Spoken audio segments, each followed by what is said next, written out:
I just want to go ahead and thank everyone for being here this evening. My name is Ashley Custer. I'm the Director of Communications and Media, and we are so grateful to have everyone here. We have residents, we have a lot of our community leaders, we also have people that are tuning in on Facebook, and we've had a lot of interest from some of our local, state, and federal leaders as well. So we want to thank everyone for being here. We know this is incredibly important as we look towards our city's future, and so we're so happy to have everyone here sharing their ideas. I'm going to go ahead and introduce our mayor, Ramiro Garza Jr., as we go ahead and we kick off this meeting.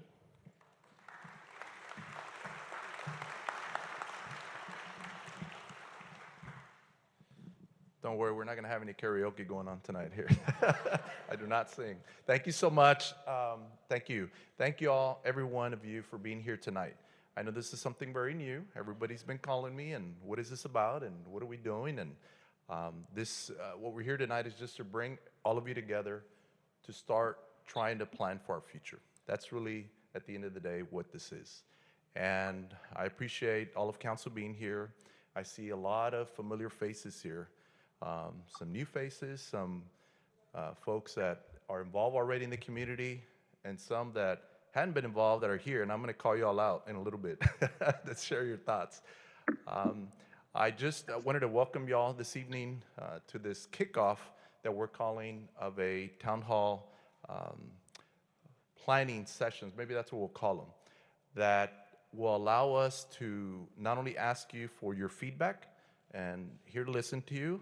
And I'm only going to speak for a little bit, and I'm going to ask council just to say a few remarks, because we're here tonight to listen to all of you. We want to take a little step back as we start our budget process, right? This next April, May, I think that we're going to start for this next fiscal year. And we want to prioritize all our needs that we have in our community. I know there's a lot of needs in our community, but we want to dream a little bit. We want, I think there's some questions that were given out to you all just to kind of stimulate some discussion of what you would like to see in our city. But if we're going to improve our city, we also have to take care of what we have now. And so that's part of this whole process. So what we're looking to do is we're going to introduce a survey instrument tonight. And all it is to get your feedback. There's going to be some questions. And that's going to take place for about a month, just about to collect that information. And we're going to use that to then put together a summary of that, of what feedback we're getting from you.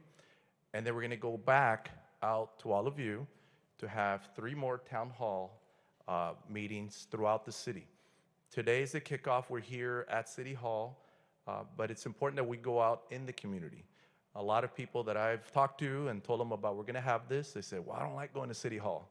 You know, City Hall is just somewhere where they don't come to, unfortunately, right? I mean, all of you that are here, I see a lot of familiar faces. You're used to City Hall, but a lot of people are not. And it's important that we go out into the community. So we're going to present tonight those dates. I will share them right now. So it's going to be March 22nd, which is going to be the next town hall meeting. And then March 24th, which is a Thursday, and then March 29th, which is a Tuesday as well. So those dates are when we're going to have those follow-up town hall meetings. And after those town hall meetings, we're going to spend the month of April putting together everything that we've heard from you, and then introduce a plan on our May council meeting. That's our idea right now. And so what we want to do tonight is not so much have an open mic here tonight, because otherwise we'd be here till midnight, and I don't mind doing that. But we have a structure to start getting input. Part of those questions was to kind of help kick that off. And we're going to pick and choose, and I may pick on a couple of you to just come up, because it's important to hear from you. But I want to get everybody out of here by at least 7, okay? So I only say that and throw that out to help us move things along. And that's pretty much what I have to say for now. I'm not here to talk to you. I'm here to listen. I do want to ask our council members that are here to also say some words. I think it's important.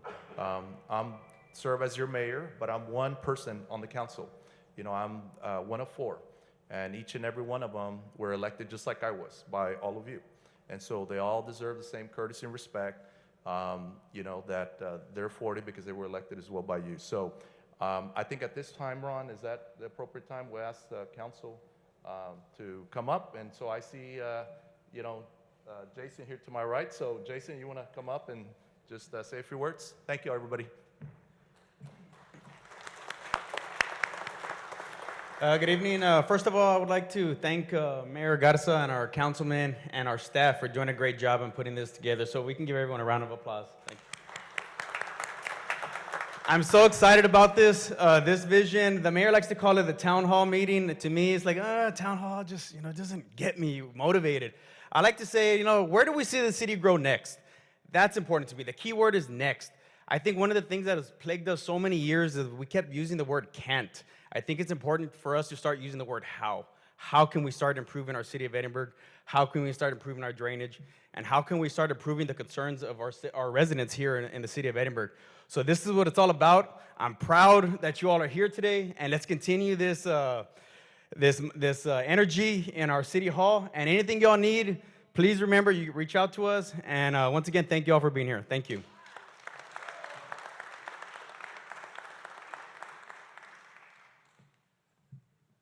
Good evening, everybody. My name is Dan Diaz. I want to apologize for the scrubs. I'm coming from work. COVID numbers are getting really good. I was not around COVID today, but the traffic was really bad, so I came straight over. I want to thank everybody for being here today. Like the mayor said, this is the first of many meetings where we want to get the people's input. Yes, we were elected by the public. We have our ideas, our aspirations, our goals, but we want to know what everybody's ideas, aspirations, and goals are for the city so that we can incorporate that with our agenda. We don't want it to just be somebody has this idea, somebody has this idea. Let's all work together to accomplish all our goals. I want to shout out to all the gentlemen that have ran for office. Thank you for being here. They also worked the city. They worked everybody, just like all of us. We got a lot of input, but this is to get everybody together. Thank you for everyone that put this together. Mayor, thank you for the vision, the 2040 vision, and we look forward to working with everyone here so that we can realize the Edinburg we all want together. Thank you, guys.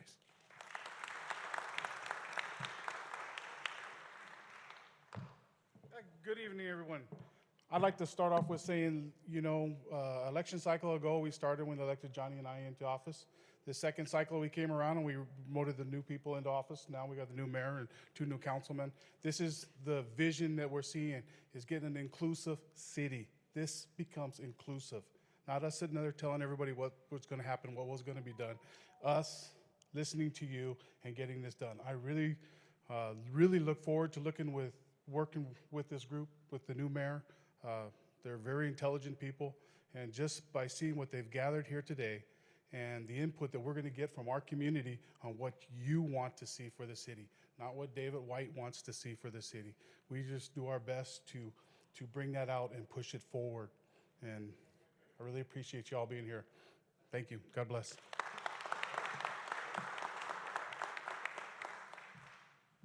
Good evening. My name is Johnny Garcia. I'm one of the Mayor Pro Tem City Council member also. First of all, this is about y'all. It's not about us. You guys elected us to be your all's public servants, and we're here to hear you. I've always said it's more important to hear than it is for us to speak.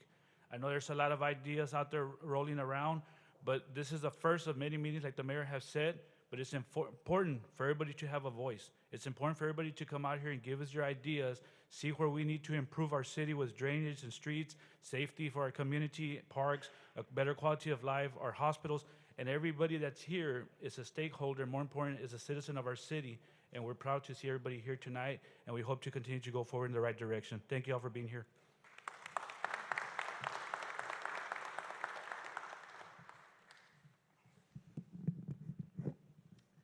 Good afternoon, everyone. My name is Ron Garza. I'm the city manager here. Very proud to be the city manager here. So I'm gonna set the stage a little bit and kind of do a city government 101. Just for those, not a lot of people are really engaged in the mechanisms of the way the city runs. So I'm gonna do about a 10, 15-minute top kind of overview on what the city looks like from the inside. So, something that, and again, thank you to the mayor and the city council for really coming up with this vision. And, we wanted kind of a catchphrase in Edinburg 2040.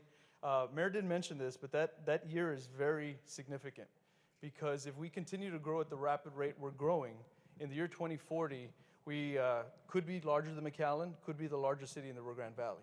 So we are well trajected to do that.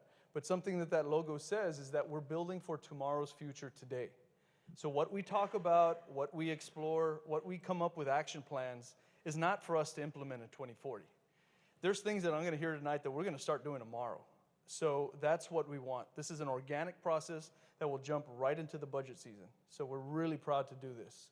So this is these slides here, and you can see there's multiple screens around me, but that blue is our city limits. I don't know if anybody has ever seen what our city limit actually looks like. The other dotted line, that's our 3.5 mile ETJ. So that is where we have other jurisdictional rights to do. But our city is 45.23 square miles. So 2010, our population was 77,000.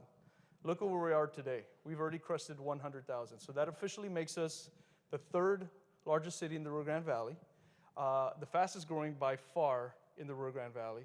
But from a national perspective, we're still one of the most rapidly growing cities in the whole nation.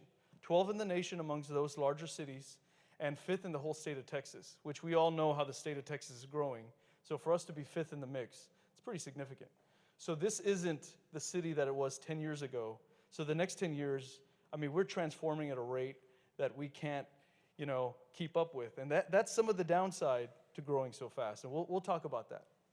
So this is a demographic snapshot. This compares, and this presentation, we'll make sure to put on the website. The domain we're using for this is going to be edinburg2040.com, just so you can refer to this. But from a demographic standpoint, we're fairly in line with the rest of the Rio Grande Valley. But we have a higher educational attainment. Our poverty level is lower than the Rio Grande Valley as an average. And we took all the large cities, those that are over about 50, 60,000 in population. So compared to the valley, we're doing okay. Compared to the state of Texas, there's two indicators there in red that I purposely pointed out because there's still some areas that we need to move the needle. So if Edinburg is to truly transform and to be competitive on a national scale, we might need to stop comparing ourselves to our neighbors and the rest of the state, the rest of the country. We need to do better in our poverty level, and we need to do better in our educational attainment compared to the state. So that's something we take very serious, and that's really what's going to end up transforming our area. Our governing body. So this is kind of governing body, City Council 101. So there we go. Edinburg is what's called a home rule city. So that basically means that if it doesn't contradict a state or federal law, they can make the governing body can make local ordinances, local law. So the resident elects one mayor, 4 members of city council, and they all serve at large. And what at large means is basically there's not a district to the city. Each one of them represents all parts of the city equally. One doesn't do the south, north, east, west. All of them are fully accountable and fully supportive of all parts of the city within that blue city limit sign. So regular meetings as it stands right now is 6 p.m. 6 p.m. the first and third Tuesday of each month, but special meetings can be called as needed. So once in a while, the mayor, the city council, there's priority topics, things like that, things that we need to do, business within those timeframes, they can always call what's called a special meeting. But for those that don't know, there are some few exceptions in relations to emergency management, things like that. But for the most part, 72 hours before that meeting occurs, we actually have to post that publicly. So we have a posting, physical posting, where you can come see the agenda right outside of City Hall, or you can just go online. So that's where the agenda is posted. And then shortly after every agenda is posted, you'll see every single bit of material, any supporting documents, so the public gets to see what they get to see. There is something called executive session, where by law there's certain very sensitive topics that they can talk in executive session. Those are not public information until they take full action on those. So, and public comment is available at each meeting. For those that have provided public comment to our meetings, it's usually at the podium. 3 minutes in length is what's designated as the rules, and that's done before any action is taken. So if there's anything at any point that you want to talk about, you want to give perspective, something you're concerned about, not happy about, or happy about, we invite you to come and give your 3 minutes of public comment. And they're always done before any action is taken, so you can actually talk about the concerns of a particular topic on the agenda. So moving along, the city council appoints, and for those that don't know specifically what appoint from this perspective, it's basically does the hiring for these positions. So they hire a city manager, which is myself, city attorney, city secretary, and municipal court administrator. So, and I did just a small description of what those positions do. As a city manager, the accountability to hire and fire everybody else that's not on this list falls on my shoulders. So my job, again, the city council and mayor, they enact the local ordinance, they develop and govern on the ordinance. My job is to dispatch the resources to enforce those ordinances. So this is a snapshot of what the city looks like. We're about 1,400 employees total. All those are not full-time, some are part-time, but those are what the city looks like in terms of a department structure. I'm gonna throw some stats just so you can see, but like the airport, a given year, we have about 7,000 landings and takeoffs, almost 300,000 gallons of fuel that we do. You know, city manager, city secretary, there's very definitive rules there, especially for the meeting process. Communications and media, obviously very important, and I'm sure through this 2040 process, we're gonna talk about communications, because social media now has been a venue that is very important, but obviously you have to frame that correctly. Development services is actually a combination of departments, but that's building safety, engineering, planning, and zoning. So we are doing nearly 30,000 permit inspections a year. The growth rate, again, I shared the growth rate, but we are just exploding in the number of permits that we do. So economic development, just this last year, they helped facilitate about 79 new businesses that came into the city. Of that given year period too, that's about 900 jobs total that were either created, retained, retention of jobs, obviously that's very important, or that we saved from leaving from the city. Obviously finance does all the accountability. Fire department, they have over 3,000 responses per year that are just fire and things like that. And obviously our fire department, our fire chief also serves as our emergency management coordinator. And the last 2 years, we have been under a single state of disaster, plus a few while we're in that single state of disaster. We've had hurricanes, we've had winter storms, and obviously we're still in the COVID-19 state of emergency. Our legal department, obviously, you know, every legal interpretation and chief counsel goes through that. Grants department, on the average, about $6 million of non-taxpayer dollars goes through grants department. So the more we can leverage grants, obviously the more services we can provide. You know, human resources, they have to support all those 400 employees. You know, parks and recreation. The recreation program alone is about 30,000 participants between recreation, between the events that they do. We just had our 40th annual 10K this last weekend. So 40,000 people that they have to administer or participate in those programs. So just an enormous amount. Police department, same thing. You know, the calls for service, about 6,000 calls for service annually. So, and public works. You know, we all talk about first responders, but anytime I say the words public works, I have to list them as a first responder. Sometimes they literally are the first ones on site, and sometimes the last ones out. So about 1,500 potholes. I know potholes is in a lot of people's minds, but about 1,500 potholes a year is what is done. So, and I know that's just a fraction of what needs to be done. So, and then obviously solid waste management, 700 tons. We have a municipal landfill. So we're one of only 2 cities in the whole South Texas area that has a city-owned landfill. The landfill is a precious resource for us, and most people would not think a landfill is a great resource, but tremendously important to us. So obviously, you know, tremendous amount of men and women that support the city. I have all our directors up on the gallery area, so if there's any follow-up to tonight, you know, I have all 25 plus department heads sitting up there. So let me keep going. City budget, 167 combined $1 million. And again, the growth rate of this is just exponentially, you know, fast. So I won't spend too much time on this slide because I think this slide is the one really where we get our money. That is what the average citizen wants to know. And where we get it, if you can see that the blue piece of the pie, 35% comes from property taxes. So that most definitely is our largest share of revenue that comes into city to support the city services we do. Sales tax, that's also a large percentage, 27%. And something that we, even with COVID, something that we are just in a tremendous fortunate cycle right now, our 4-year average of growth for sales tax is just over 12%. That's unheard of with the fact that our economy was shut down for about 4 months in 2020. Even in that year, we had a growth rate of about 9% that year. So that just goes to show, and then you have our court fees, other franchise fees, but property tax, sales tax, obviously that's where cities get the revenue to provide the services that they provide.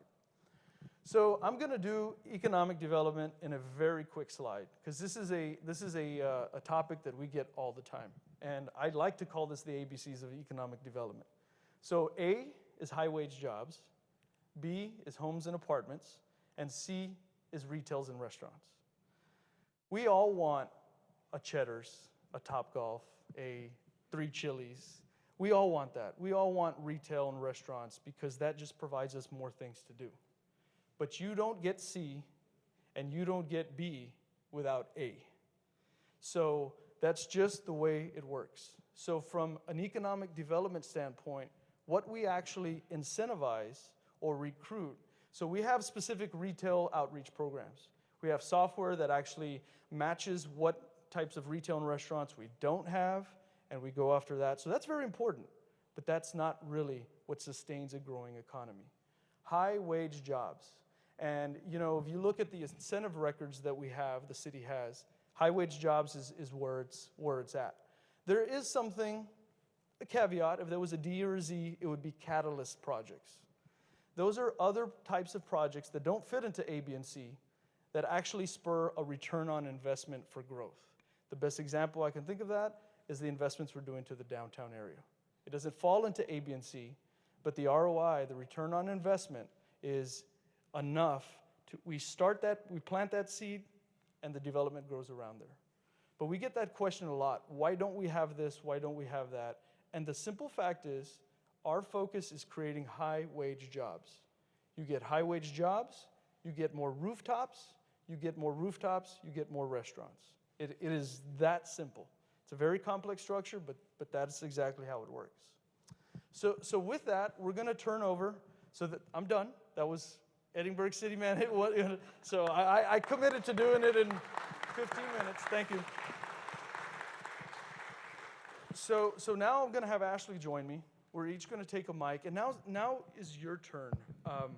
But actually, first, the mayor would like to call on a few folks that he had specifically wanted to call on. So those discussion questions, we're going to go one by one after this section. So if there's something that you want to comment on, take a look at those questions and start thinking about what you may want to share with us. We really don't want to leave here till everybody has an opportunity to share a little bit. And obviously, we are going to facilitate this, as best as we can. But before that, let me turn it back over to the mayor, and I know he wanted to call some folks on. So before we start, I know the mayor had mentioned this earlier. Number one, we're so excited to have all of our residents here. I know everyone has a voice, so we really appreciate everyone being here. I know we are on limited time, so we want everyone to have their opportunity to speak and to share their ideas. So we do have about an hour to sort of facilitate some of these discussion topics and questions that you all received. So before we go ahead and get started, I'm just going to go ahead and pass this on over to our mayor. Thank you. And there will not be a quiz before you leave, so don't worry. That's good information, Ron. Thank you for sharing that. I just wanted to call somebody up real quick because there is a process this city has been through before. It was called the Edinburg 2020, right? And some of you may remember that or not. So it was kind of a similar process, but really what it was, the comparison is citizen engagement. So for us, that's really what we'd like this to be. And I just wanted her to come up real quick just to share very briefly about that and how to get, or how to perhaps encourage you to participate in this Edinburg 2040. So I'm going to call up Dr. Beverly Friday. Can you join us up here, ma'am?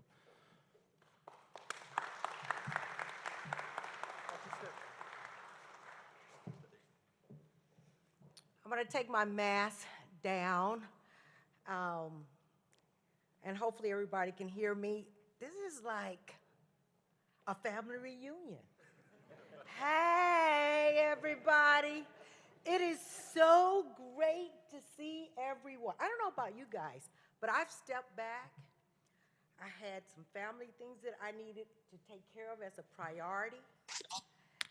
And it took this plan, this one, because guess what? I was around. For those of you that don't know me, I've been living here in the Valley in Edinburg over 35 years.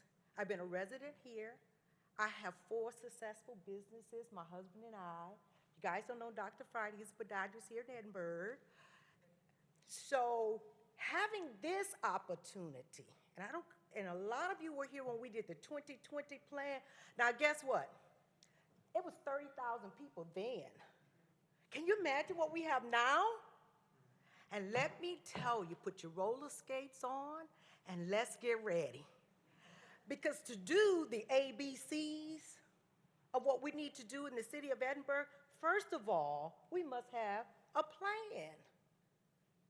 If you don't have a plan to engage and to invite everyone, because we're all here together, every aspect, the university, the museum, the library, the hospital, the medical, all of us, we're here together. So I say to you today, roll up your sleeves and let's get ready. We want a city, because I really would say to you, I was contemplating leaving the Rio Grande Valley. I really thought about it for a moment. Yeah, see, she said, me too. Exactly. Because it was not traveling in the pathway that met my values. Because we have been there and done that. We know what it means to put our brains together, our sweat equity. Who all participated in the All-American City? I was the closer. I was right there. You were there. That person. We were all there, a part of it. So now, if you want, and let me say to the council, let me say to the mayor, if you want us, invest in your people. Invest in us. And when you invest in us, we'll in turn invest in you. That's the bottom line. This brought me out today. Because why? We have 100,000 plus people now. So we cannot come together as one without the plan. And I'm so excited about it. I can't hardly stand it. I remember before Viva Edinburg. Edinburg, Viva. So let's think about invest in the people and the people will invest in you. Okay. I'm an educator, always been one. This side, you're going to be invest people. Oh, come on. Y'all have had a tough day today. Wake it up, shake it off.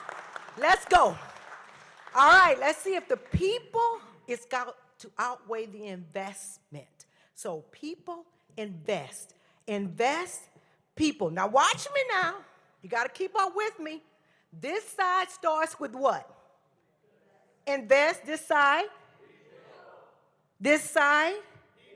This side? Okay, let's do it. On 3. 1, 2, 3. Let's go. People. Oh, come on, invest.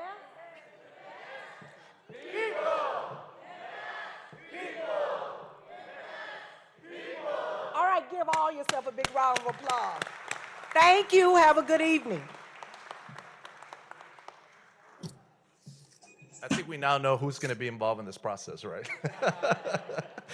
Thank you, Dr. Friday. That's what this is about, getting everybody involved. Thank you. Thank you for sharing that. I really appreciate it. So we're going to have now Ashley or Ron that we're going to read off some questions. So now it's going to be the open process. Now it's time to listen to you.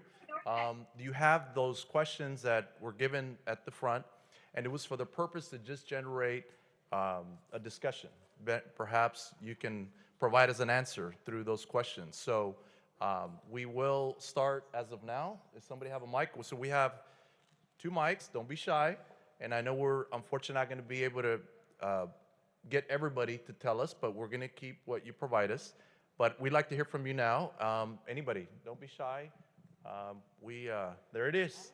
There she is. You want to stand up here, or you want to? Okay. So a couple things. So we're going to go in the order of those questions. There you go. So if you have remarks to one of those questions, save it to the point we get to that question. If what you have doesn't cover anything on those questions, we'll save it to the end. Does that make sense? Just got through saying we might not have time, so we would like to get all Go ahead. what we want. All right, the first one that you have there, it says, what makes the city great? It's the people that live here. The second one, what's our main thing? We need streets and drainage. The third thing is what we are known for. We're known for being one of the dirtiest cities in the nation. I'm hoping that one day we can change that, that we're caring. I've lived here in Edinburg since I was 9 years old, and I am 70, so I've been here a long time. Our main thing that we need here is our streets, our drainage, and the one thing we need most of all is lowering the tax rate. I know that everyone's here tonight, got their hand out how wonderful Edinburgh's going to grow. If you keep taxing the people to death, we're going to die. So there are so many people that are on a fixed income. We are paying 18 cents more than what McAllen pays. It is 0.68 here in Edinburg. That needs to be lowered. I think everything's wonderful that we're doing, but you're taxing the people that can no longer afford it. And McAllen's is 0.49. So I've answered more or less every question that was on your paper here, so I hope that makes you happy, but I'm not through.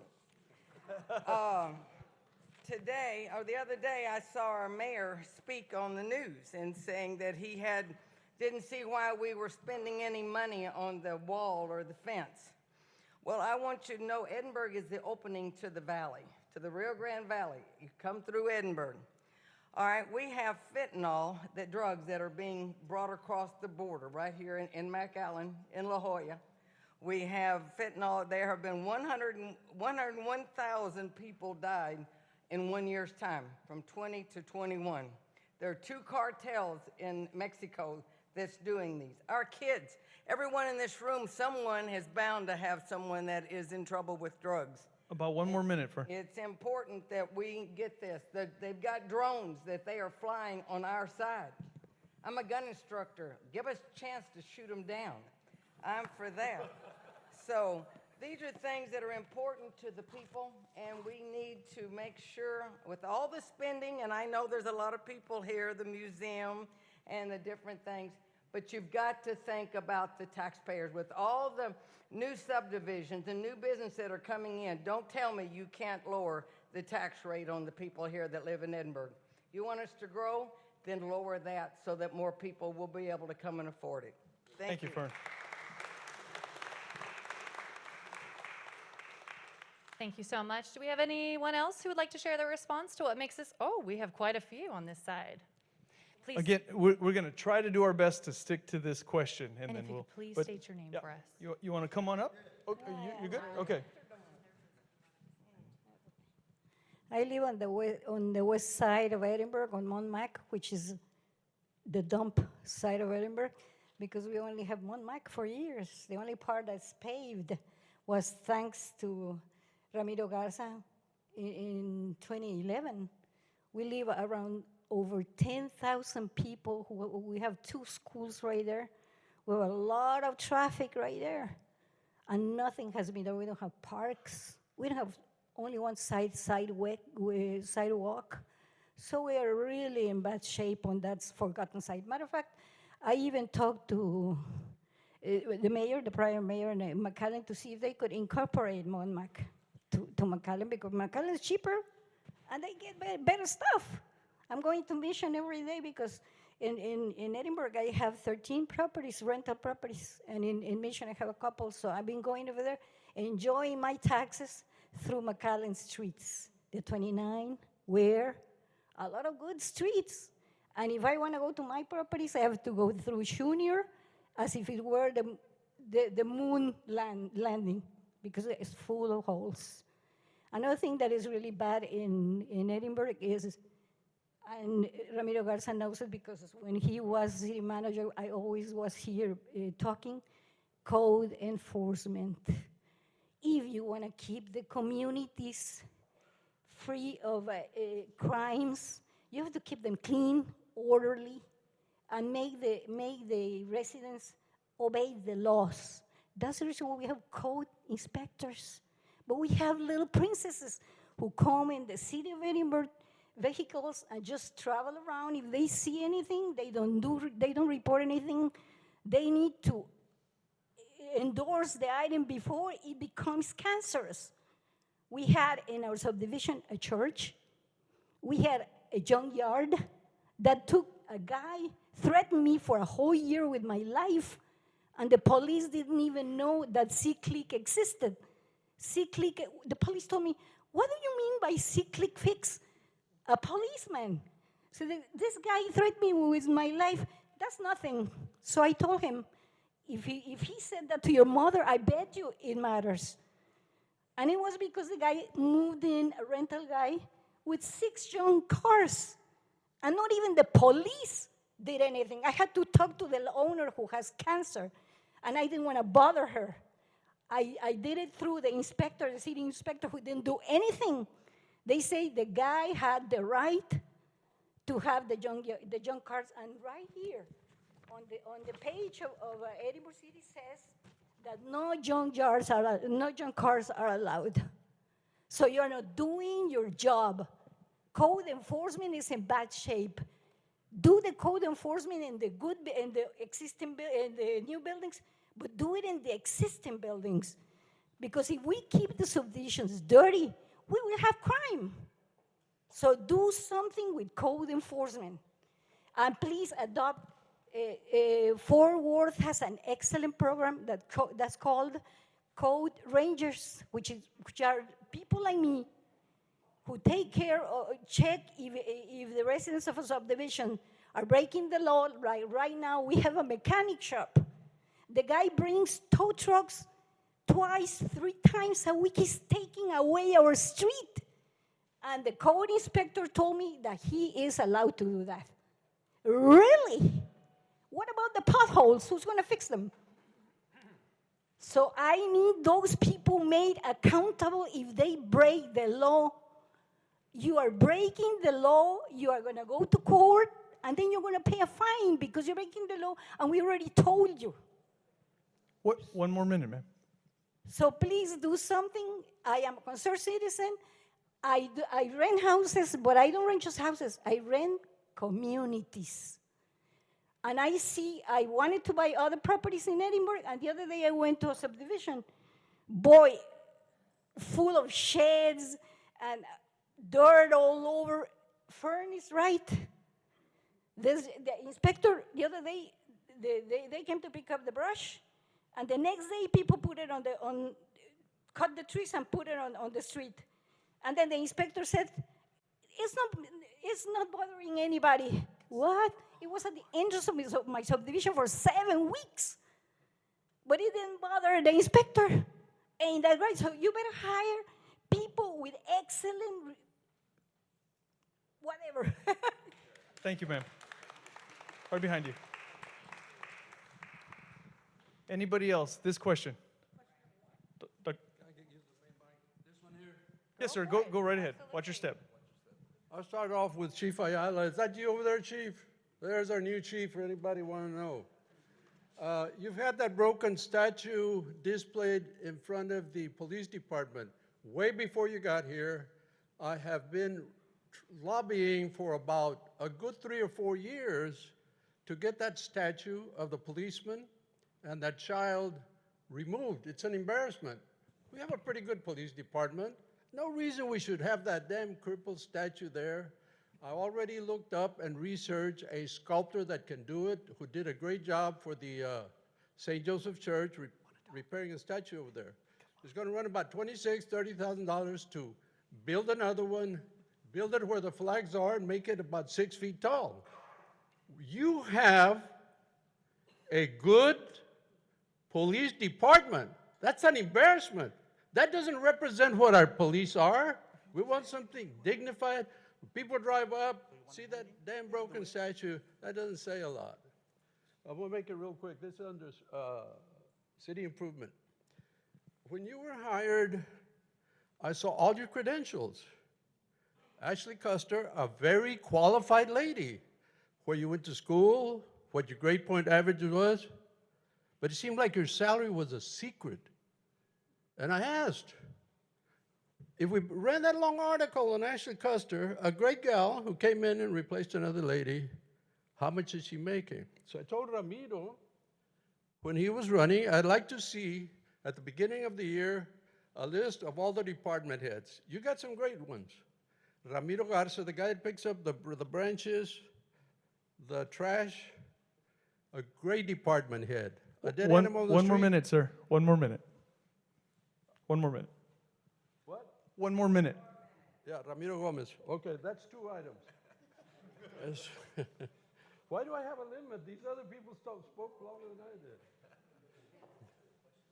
That's okay, the salaries, the police department, code enforcement, the representative for code enforcement said to get some neighbors to fix up their property could take as long as a year. There's no reason it should take a year. Let's try to do it sooner.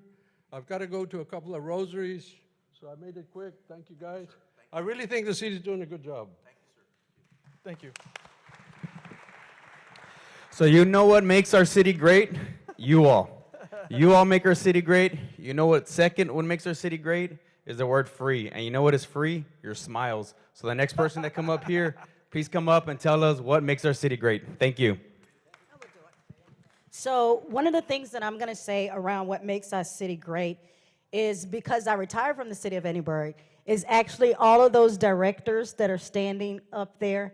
Many of them have been here for years, and they come with a wealth of knowledge. And so we have a professional staff in Edinburg that have endured for a very long time, and they endure with, how do you say this, Ron, without, they endure by scrapping it together.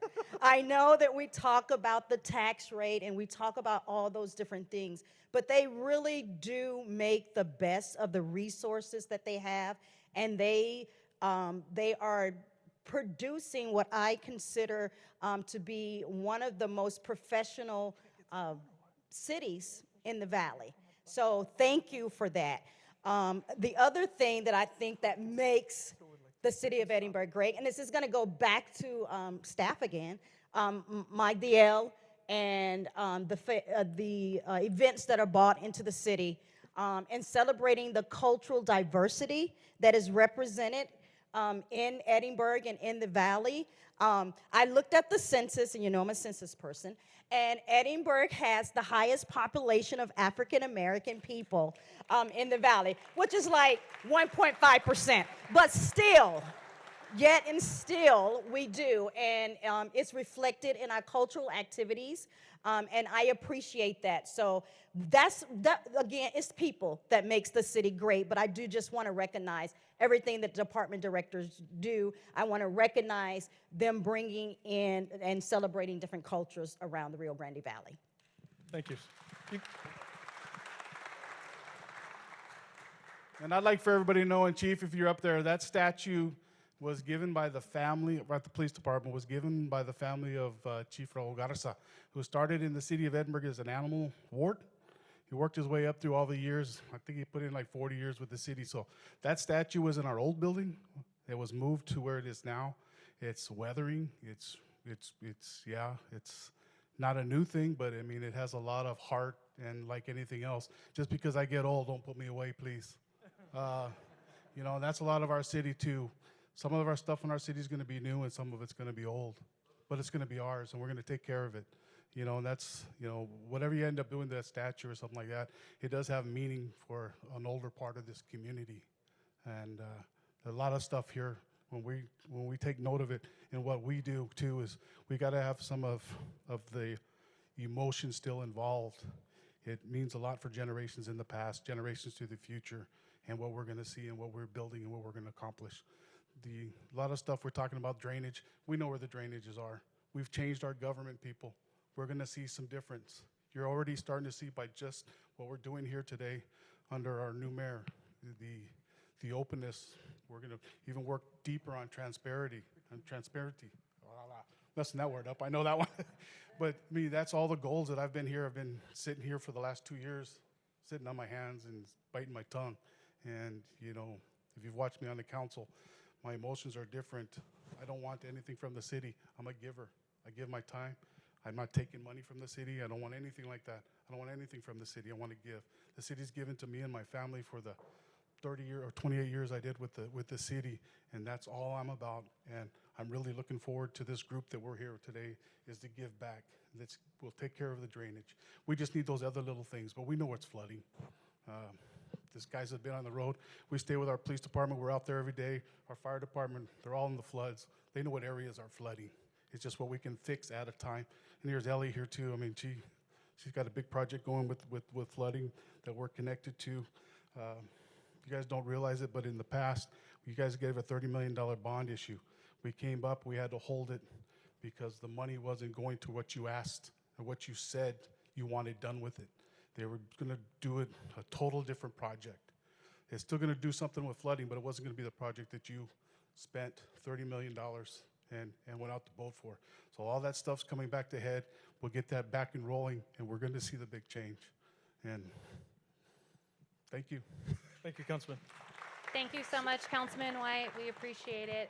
And of course, we all love this city. I think we're going to move to our next topic. Hold on, one more we'll on take this one question. more. Go ahead, Dr. Guajardo, and then we'll switch to the next question. Thank you. And I appreciate the council member saying that, you know, you make this city great and you make this city great. I think I'd like to do a little bit of framing, if I may, that in the study of community development and the study of even like the development of children and people, there seems to be two competing philosophies. And I think that we see these competing philosophies express themselves here today. So one of them is an assets-based kind of framework or view. It's a view, and it's a worldview as well. And that is a perspective that views people for the strengths that they have. What's the richness people bring to life? What are the gifts people bring to life? And then there's the other perspective that's the deficit-driven perspective. In other words, ¿qué les falta? What are the limitations? What are the deficits? And invariably, whenever people talk about development, both of those philosophies have to come to bear. And I think that we see both of those here today. And I appreciate the discourse and the dialectic here, so it's very useful. I have to say that me, when I go to bed at night, I want to live in finding the gifts in people and finding the richness in the people that I hang out with every single day, and even in the community that I live in. I mean, I think that we would have to be blind not to see the limitations in our community. Clearly, we got issues with potholes, and we got issues with drainage. We got all kinds of issues. But at the same time, we got people who are working every single day to try to remedy the limitations. And I think there's a lot to be said about that effort. There's a lot to be said about people bringing to bear the gifts, the skills, as these people here today. And even the challenges to it have to be celebrated, as the council member said. I would like to lay out, and I think we've heard part of this today, the kind of gifts that I think really define the spirit of this community.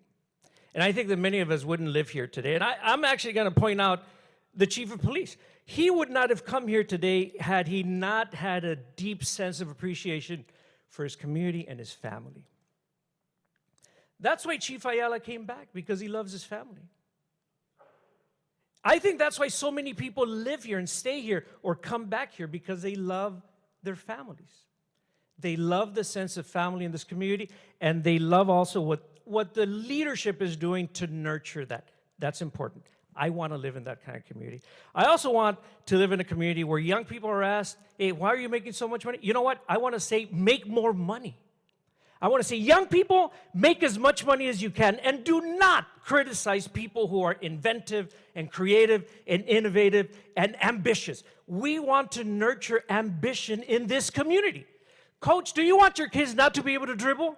No, you want them to be proficient dribblers, proficient shooters. That's time, Dr. Guajardo. I know, Sorry. yeah. Just one last point. One last point, if I may. I think that in looking at 2040, that we have to celebrate ourselves. We cannot wallow in a misery that may be constructed. Let's be about celebrating who we are, and then let's build our community according to our gifts. Thank you, Don. And again, we just want to thank everyone for being here. Of course, we all love our great city, and that is why we are here today. And we always say that the best ideas come from our residents. They are the heart of our city. So I know this is a question everyone's getting really anxious to kind of talk about. Do we have one more for what makes the city great, or do you want to move on to what we would like to see here in our city? Let me make my way over there. Just in a very positive note, I love the university, I love the World Birding Center, and I love Ebony. I mean, I love all those three areas. Thank you. Thank you very much.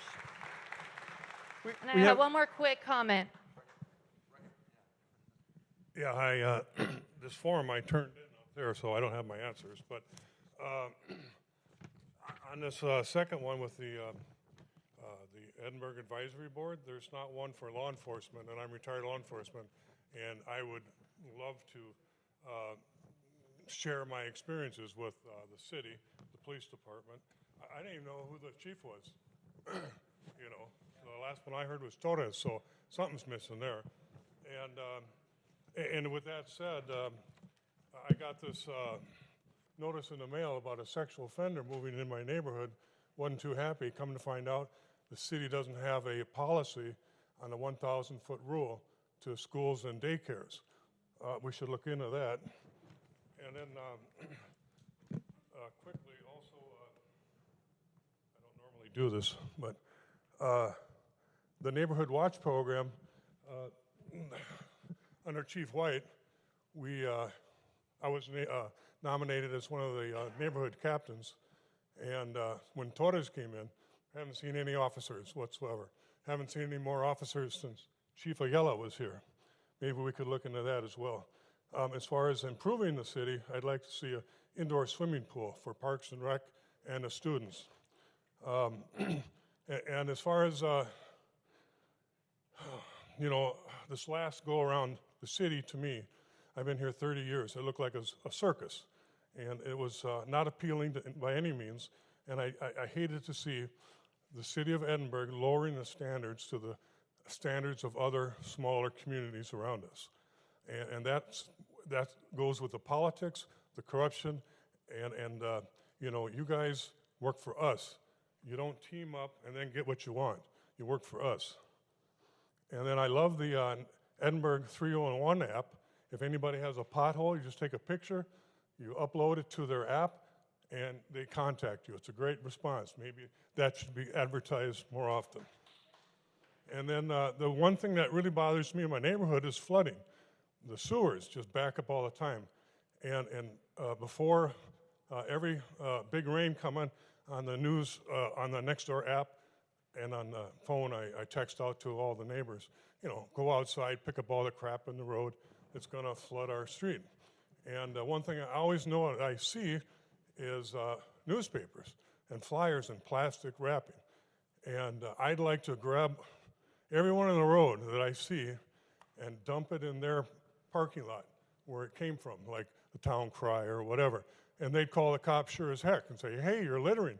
Yeah, well, you're littering in my yard. And all it does is go in the street and down the gutter and into the drain and blocks everything up. Can't an ordinance be made that those free flyers stop? And that's all I have to say. Thank you. Thank you. I had something to say. Dan? Sure, go ahead. It's right here. I beat you to it. Sorry.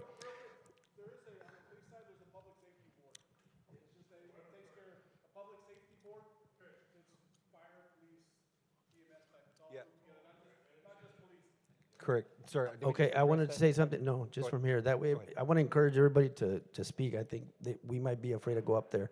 So the first question was, and I was thinking through it, I don't think we actually answered the question, which is, for me, it's very obvious. We have a university here. That's what makes city great, Edinburg great. McAllen doesn't have this university. They have an extension. I went to the university here in 1996. I was born and raised in Edinburg. That's one. We have a university with, what, 15,000 students or so? 32? Oh my gosh, I'm way behind. That's what makes the city great. Number two, I think, is that we have so much property. We have developers here who are wanting to develop here.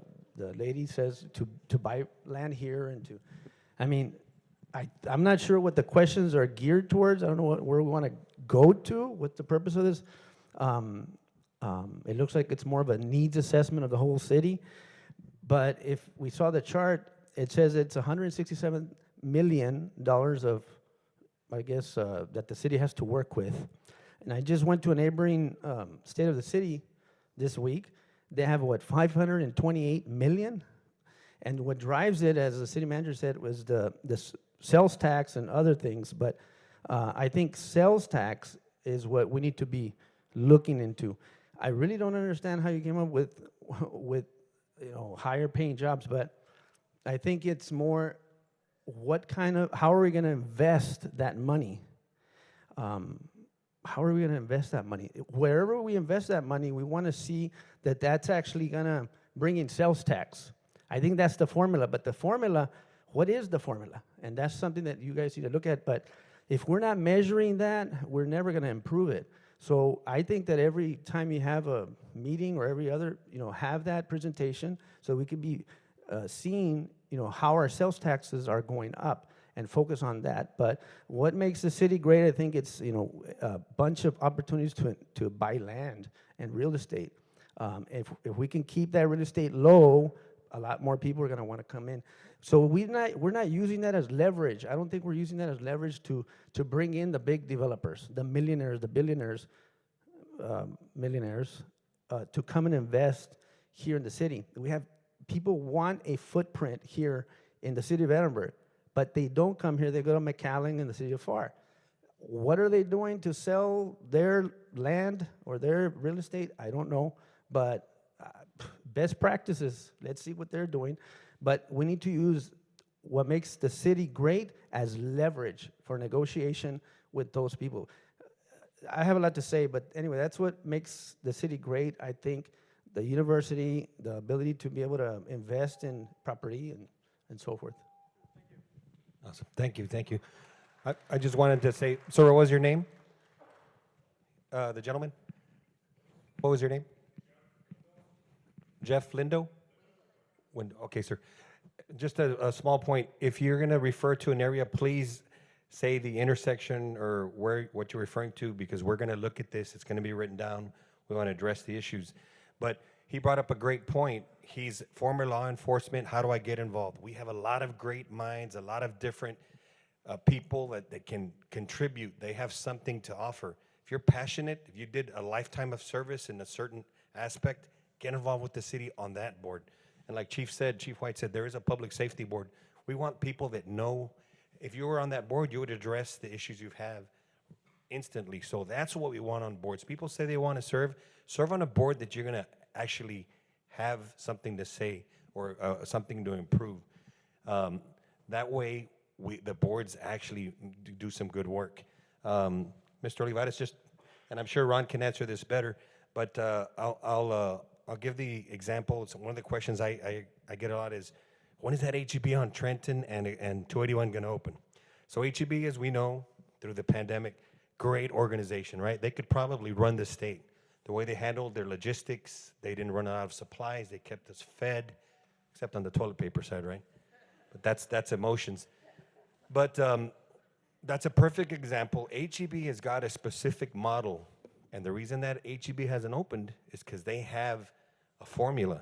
They have to have X number of rooftops in a certain area, the amount of traffic, and the higher wages no one's going to shop at these retail places if you don't have the money to shop at them. And that's why all these little aspects happen. But HEB is waiting for a certain number of rooftops and traffic so that they can open that store and it can be successful. And that's every business has that model.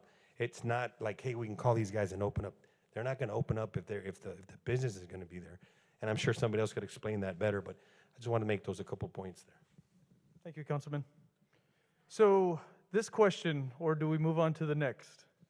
Anybody, ma'am?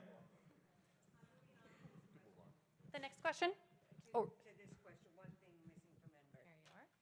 Okay, first off, my name is Alma Garza. I used to serve as city council member here in Edinburg. I agree with you about the newspapers. That's a pet peeve of mine. And the potholes, I mean, all that is horrible.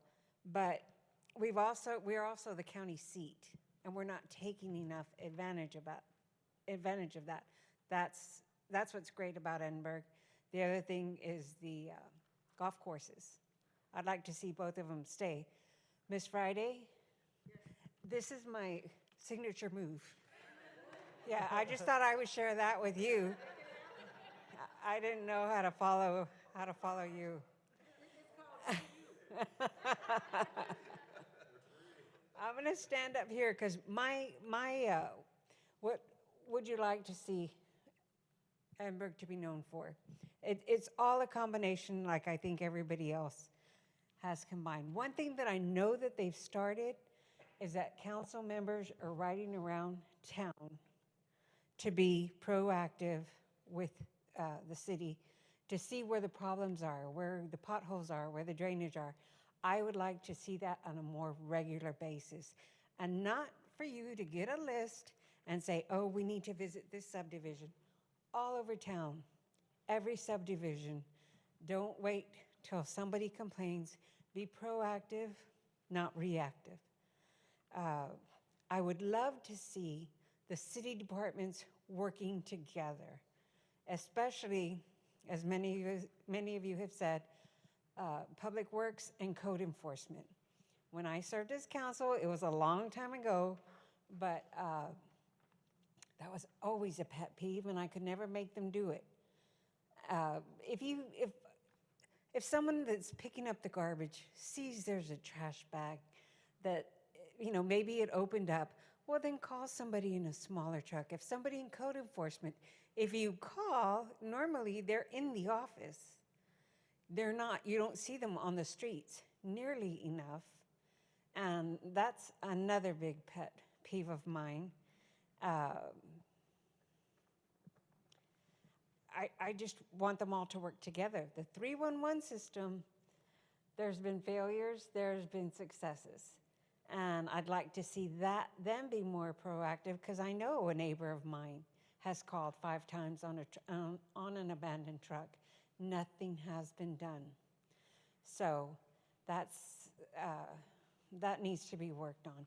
But That can be solved if we institute this ranger, get one person in a subdivision to get in touch with the code enforcement and solve the problem, face to face. right. We are your eyes. Right. We citizens are your eyes. Right. But also, I mean, these men go around the city picking up garbage. They can tell you, hey, there's an abandoned car here. Hey, this house shouldn't have cars parked in their yard. These cars, report.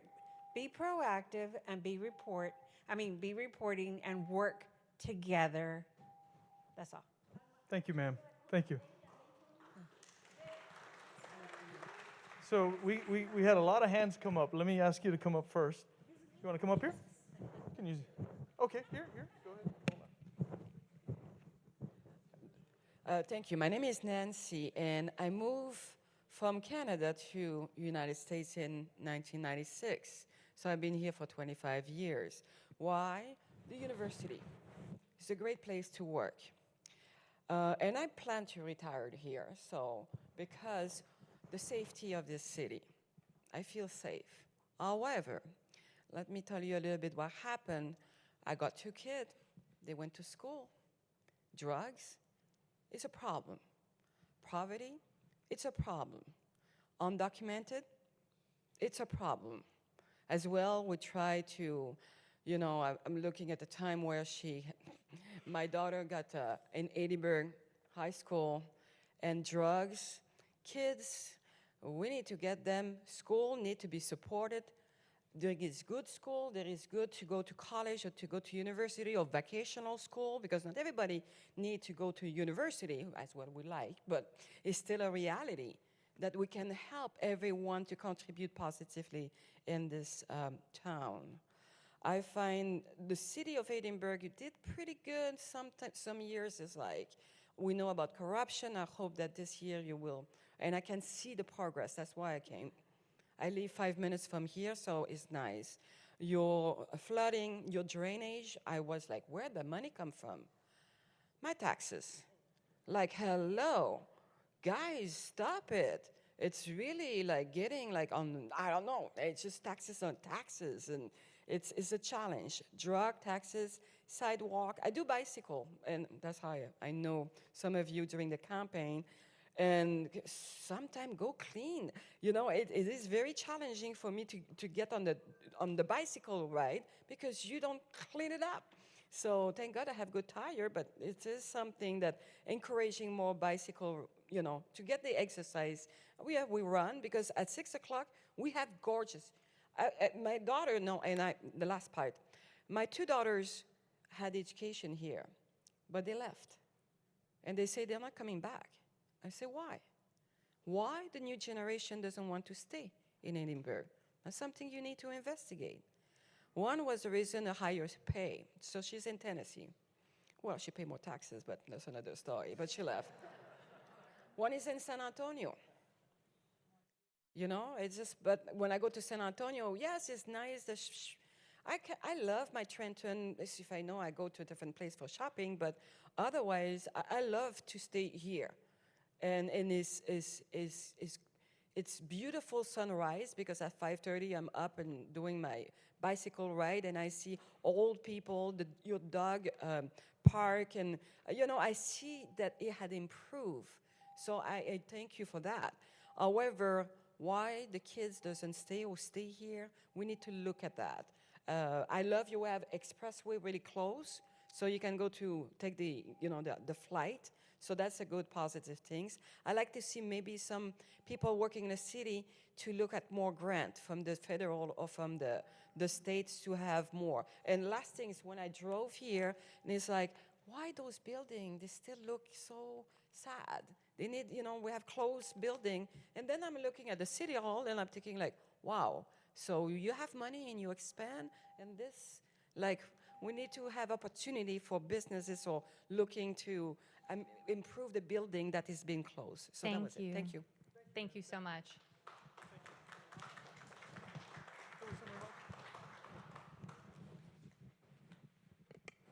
Good evening, everyone.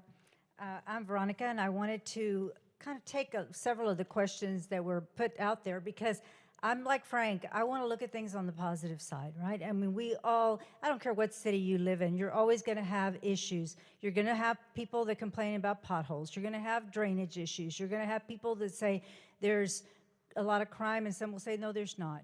But think about what we have here in Edinburg. We are the county seat. We're the only ones that are the county seat.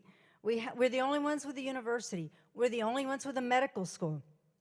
We have room to grow. How many of the cities are landlocked and don't have room to grow? And we have plenty of room to grow. We have an airport that has the ability to expand, and I think a lot can be done with that airport. We have cultural activities all the time. Do we need more to do? Absolutely, we need more to do. And I think that will help to keep a lot of our young people here as we have things to do. But we do have a lot of events. We do have a lot of culture. We recognize that, and we have a very family-oriented community. We have a sports arena. I mean, we have the Bert Ogden Arena. We're the only ones that have an arena of that size. We have sports fields where our toros play, and we have inclusive parks. We're seeing more and more inclusive parks. We have we have more than one hospital system in our city. We have numerous clinics for healthcare. So we have the basics here in our city. But what do we need? I think we need a vibrant downtown area. I mean, look around the courthouse. I'm so glad we're getting a new courthouse because, frankly, the one we have right now is an eyesore. But look at the one that's coming up. It's beautiful. And so we need activity around that courthouse. We need things that are going to keep people here, not for people to come and do business during the day and then leave and don't come back to Edinburg. We want people to stay here. We want people to have events. I was at a concert that the McAllen Performing Arts Center had on Sunday with the Mavericks. They were terrific. I would love to see performances like that here. So, because I think that's what's going to keep our young people. We have over 30,000 students, and the numbers vary because sometimes it's 32,000, sometimes it's 31,000, but we have so many students, and don't we want them to stay? We're working tremendously hard at the university to try to keep our students here, keep them going to school, get them their masters, get them the high-paying jobs, and then align it with workforce so that they have the jobs that will keep them here in our area. But if they don't have the safety, if they don't have the affordability, if they don't have the vibrant nightlife, if they don't have things to do, if they don't have places to go out and eat that aren't just fast food, then they're not going to want to stay. They're going to want to go to another city, maybe here in the Rio Grande Valley or outside of the valley. So I think let's look at it from the positive standpoint that we have a lot of assets, and then how do we improve on those assets that we currently do have? How do we build on them, and how do we turn this into a community that is affordable, safe, that is beautiful, that we fix the storefronts so that they look really nice, that we clean up the streets. And I think if we all work together, we're going to get there. We're going to make this the envy of the Rio Grande Valley and the place that everyone wants to live. Thank you so much. I know we have a few more questions that we want to get to. I know we've been talking quite a bit about what we'd like Edinburg to be known for, what's missing, what we think is great. But what can our leaders do now and in the future to make Edinburg even better? I know we've had a few people that were interested in speaking. Mr. Martinez? Hi, good evening. My name is Ismael Smiley Martinez, and I'd like to stay on topic on this particular item, like she just read. What can our leaders do now and in the future to make Edinburg even better? Well, let me start with Mayor, members of the council. Thank you so much for tonight.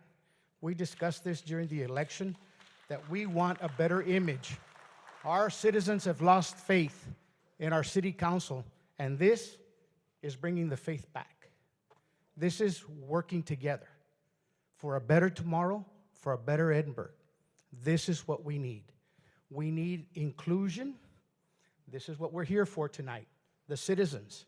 We need transparency, and we're seeing that. We need to continue the growth, but we need to work together. We need to invest in our local business people because a lot of the businesses are generational, and they're losing ground. We're losing those businesses. It's okay to have the box retailers. We need them, sales taxes and all, but we cannot forget our business owners, our business community that have been here for generation after generation, and hopefully we'll pass it on to the next generation. And we will be able to capture our youth and stay here because it is a financially viable community that will continue to grow and prosper. But it will only do that with our leadership. And we depend on you to be our leaders. Thank you very much for tonight, guys. Appreciate you. Best of luck. Godspeed.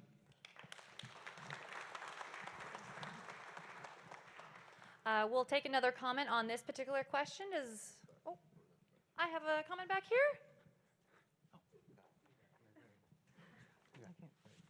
Okay, on this question, I've lived here all my life, 53 years. I feel I was born, raised in the east side of Edinburg. Right now, I am further into Edinburg, and I feel like they've neglected us on that side of town. And I know that belongs to the precinct, but I still see Edinburg on there when I mail a letter or whatever, it's Edinburg. So my thing is this.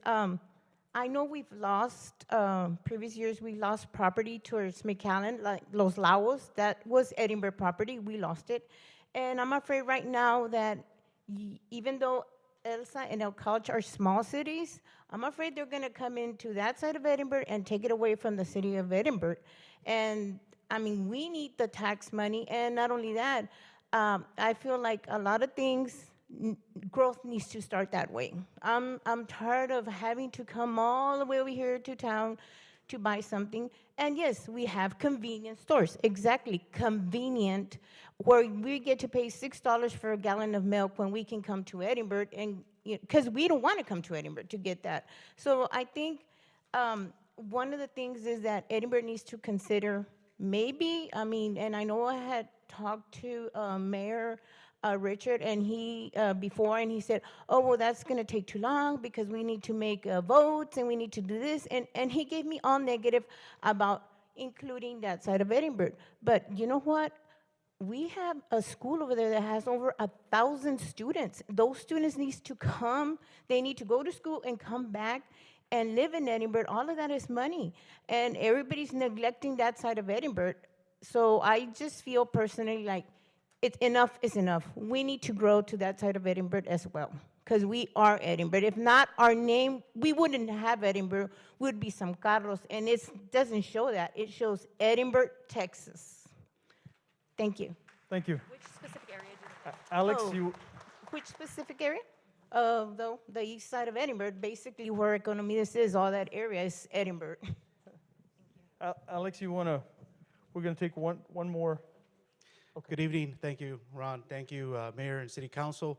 First of all, as a citizen of here, the city of Edinburgh, my family has been here over 80 years, and it takes great pride for me to stand here and see the transparency that we're starting to see with you guys. So I wanted to say, first of all, thank you so much for being open, and your first remarks saying that this is about us gets me excited, and it does get me pumped, because it's time. It's finally time that it's our voice, and it's what we are seeing around our city. But one of the things that I wanted to mention to you, what is Edinburgh known for? And being here 80 years and listening to the stories of my family, something that Edinburgh is known for is unity, how we get along. A lot of times, even when I see elections happen, you get to see a lot of friends and you get to reunite. So I like to see more unity when it comes to that, so that way we can work together. Festivals, we are known for festivals. I think that we have been a trendsetter when it comes to festivals. Fiesta Edinburgh is coming up. I know I'm putting in a plug in there. And I know I would like to see our leaders be more involved with these type of events, because the economic impact that these festivals do play a vital role in pumping more money into our city. And a lot of times, I'm a business owner here in the city of Edinburgh as well. Not only am I volunteering for these events, I'm having to reach into my pockets from my business to sponsor these events, and we're double dipping into our businesses. And I would like to see the city be more involved into seeing how economically they can help these festivals to be able to give the citizens, give the residents, not just in this area, but in our region, somewhere to come and visit, gas up here, eat here at our restaurants, and stay at our hotels, which is, again, it's going to impact us. Our cultural arts is somewhere near and dear to my heart. I get to serve on that board. I like to see our leaders maybe support more of the arts. We have a diversity of culture here in the city of Edinburgh. The university draws a lot of students from all races. And again, going back to your unity, the cultural arts is going to create that connectivity to people and to a place. So I like to see our leaders be more involved, maybe start more committees in conjunction with the city, so that way you see the needs of our area. Thank you. Thank you, Alex. Thank you. So the gentleman there, we're going to take one more comment, and then we will show you and tell you what's the next steps are. Thank you very much for having the event tonight. And again, I appreciate the leadership, our new leadership, having an economic development mind at the front of the table. Appreciate that. I'm a 28-year citizen here in Edinburgh. One of the things or a couple things I'd like to see improved upon or thought about going toward 2040. As we grow, we need to seriously consider what's going to happen with our water supply, and maybe think about far-fetched things like desalination. That has come a long way, but that's really important. Our city, like I said, I've been here for 28 years, and in that time, I've seen thousands more new homes in Edinburgh. Fantastic. But with that growth, we need to see some basic things happen. We were all talking about streets. Near and dear to my heart, Sprague Street West. Never had any major work done on it. And there's school buses riding up and down there. It's very important east-west. Edinburg's done a fantastic job getting overpasses going north of town that makes things flow better. I think we need to be innovative and think about that on some of our east-west streets. Traffic's already getting pretty bad, peak hours, so that's something that needs to happen. Also, even tonight, Edinburgh has been referred to as a gateway city, kind of like a gateway drug, right? But we need to expound upon that. We are the first stop in the valley. If we're going to be the gateway, how about being the runway? That airport has a lot of potential. McAllen Miller is locked in. They can't do anything else. We can. So that's something that I think really needs to be addressed. I want to commend whoever's been behind the new street lights that are being put up. Fantastic. However, in a subdivision like mine where streets curve, I don't think every 600 feet is adequate. We've got a glowing cul-de-sac down there, but the rest of the street's dark. It's not safe, and I've had some near run-ins with pedestrians in there. So that's all I've got. Thank you. Thank you for the meeting tonight. Okay, so I'm going to have Brian Kelsey, our Assistant City Manager, join me up here, and I do want, again, Mayor, I think this was your vision. Getting, one of our concerns was we wanted to make sure adequate people showed up. So thank you. This was just kind of the brain tease of this 3-month process. So up on the slide here, you'll see Brian's going to talk about the survey, but those dates, March 22nd, 24th, 29th, that's where we're going to go much deeper into the topics. That's where we get into specifics of the statements that we talked about today, so the city can come back with those 30 days, the month of April, to come back and present this action plan that will go right.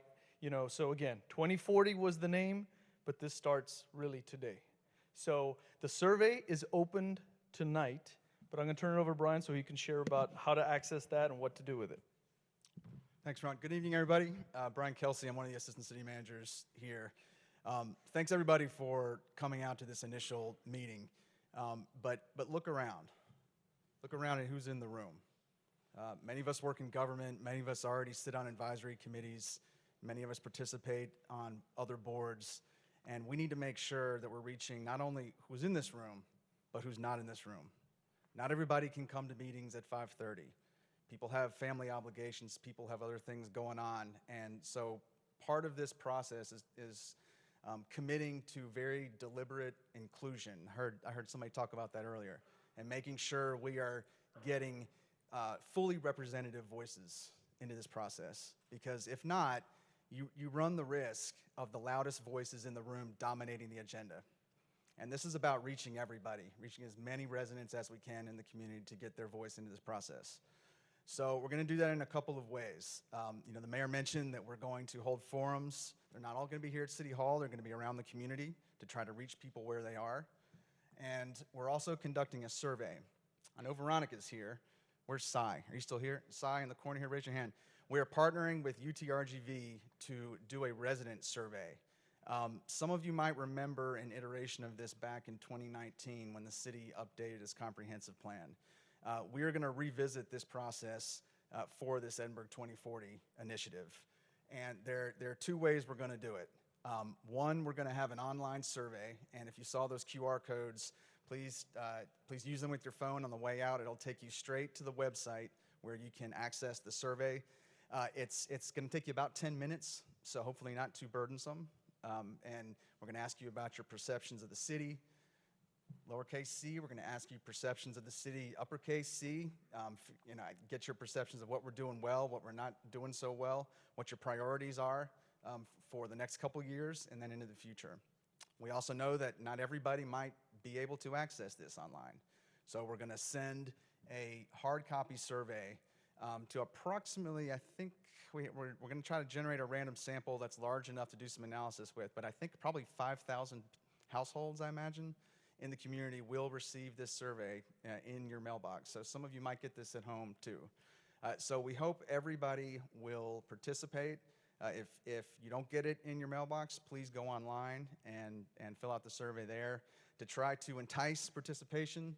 I think we have, Ashley, didn't we put I think we have a gift basket around here. So we're going to be raffling off gift baskets to try to encourage people to complete the survey. But please do this. We're going to take the information we get out of this and use it to help shape some of the discussion at the future community forums that we're going to be doing in late March. So again, thanks very much. If you have any questions about this, please call our 311 program. Thank you for those of you who mentioned that. Please call 311 if you have any questions and visit the website to complete the survey. Thanks very much. Thank you, Brian. Council, Mayor Pro Temp here had a few comments. Good evening, one last time. Just real quick, how many people are from the east side if you'll raise up your hands? 1, 2, 3, 4, very few. How about from the west side? South side? North side? What I'm noticing is that we have a population of over 100,000 people, and yet this room we probably have less than 200. We are the voice of the rest of the community. So we have to share our vision with our community that's around us that do not have the time to come. I want to personally thank our elected officials that are here, present and past, because we are the county courthouse seat, we are the UTRGV seat. We have so much potential, but we're not using it. And the potential is really our community. You guys are our resources. We need to continue to push in the right direction.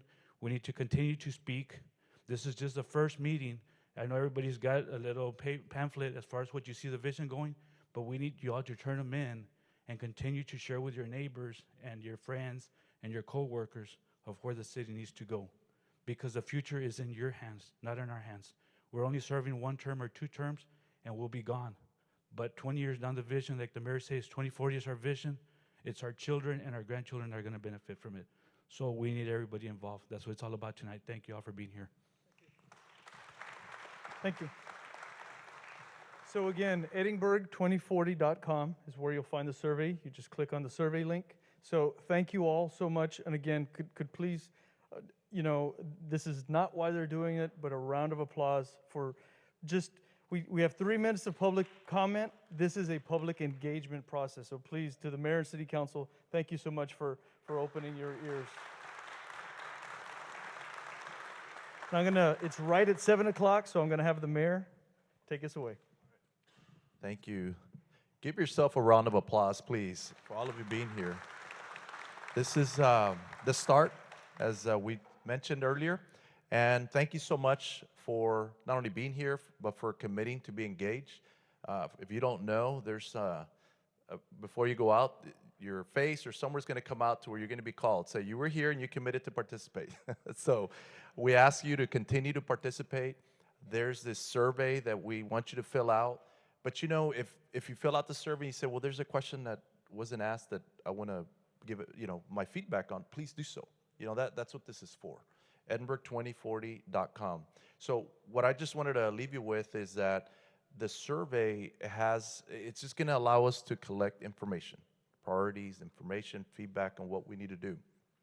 But what it'll also do, for those of you that are here, and everybody here, I see some advisory board members and others, and people have been involved in the past. Thank you for being here also. And those of you that are here that are new, thank you. It's going to allow us to also revisit what we have in place as far as our advisory boards and committees. It's so important. For those of you that want to get involved, I've gotten a lot of calls now that I've been elected. They say, I want to serve, I want to do this, I want to do that. And I send them a list of the committees that we have. This year that we're going to go through this process is going to allow us to revisit that.